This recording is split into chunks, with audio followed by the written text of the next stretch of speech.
Hey guys, welcome to Movies Inside. तो कहानी शुरू होती है मेलरी नाम की एक लड़की से। वो अपनी कार से डेनवर शहर की ओर जा रही थी। अचानक रास्ते में उनकी कार खराब हो जाती है और उसे क्रिस्टियन नाम की एक आदमी मिलती है।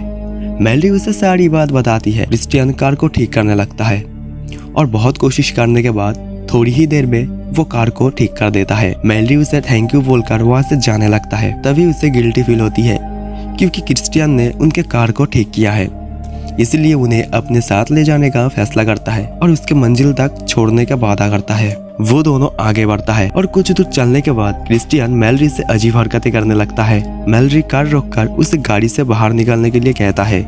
क्रिस्टियन अपने पास रखे एक चाकू निकलकर उसे ड्राइव करने के लिए कहता है। मेलरी डर जाता है और उसकी बात मान जाते हैं। वो नोटिस करता है क्रिस्टियन ने सीट बेल्ट नहीं पहना है। उसे एक आइडिया आता है। वो सोचता है अगले मोड़ पे वो कार को कुछ इस तरह मोड़ेगी कि वो कार से बाहर गिर जाए। अगले मोड़ पर जब मेलरी कार को स्पीड से घुमाती है तो कार रोड से बाहर गिर जाती है और कार बहुत बुरी तरीके से पलट जाता है। मेलरी देखती है उसकी एक पैर कार में फंस चुका है, पैर से खून निकल रहा है। अब हम क्रिस्टियन को देखते हैं जो कि कार में होने के बाद भी उसे कुछ भी नहीं हुआ और मेलरी को देखकर उसका मजाक उड़ाने लगता है और मदद किए बिना वहां से चले जाते हैं। मेलरी मदद के लिए चिल्लाती है। अब रात हो जाती है। ठंड होने की वजह से कार में रखे कुछ कपड़े को पहन लेता है। उधर जंगल के जंगली जानवर कार के पास आ जाते हैं और मेलरी डर जाते हैं, इसीलिए कार के हेडलाइट को ऑन कर देती है जिससे सारे जंगली जानवर वहां से भाग जाते हैं। अब रात से सुबह हो जाती है। वो लगातार वहां से निकलने की कोशिश करता है लेकिन वो निकल नहीं पाता। अब उसे बहुत भूख लगती है। उसके पास सिर्फ एक पानी की बोतल थी। वो पानी पीती है। अगले सुबह क्रिस्टियन वहाँ फिर से आता है। क्रिस्टियन उसे बताती है पास के एक घर को उन्होंने कब्जा कर लिया है। अब वो वहाँ से चले जाते हैं। एक बार और रात हो जाती है। मेलरी ठंड से बचने के लिए वहाँ पर एक लाइटर से आग जलाती है।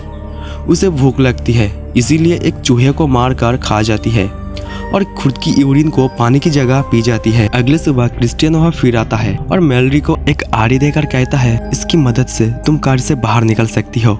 मेलरी कहता है मैं इससे कार को नहीं कर सकता।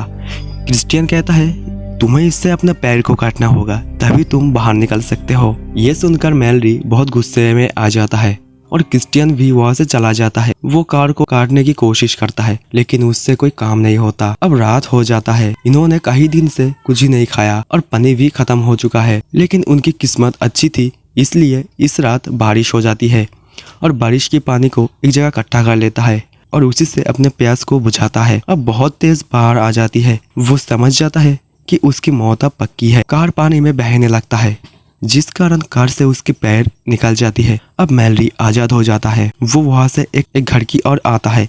वो सोचती है शायद ये वही घर है जो क्रिस्टियन ने बताया था।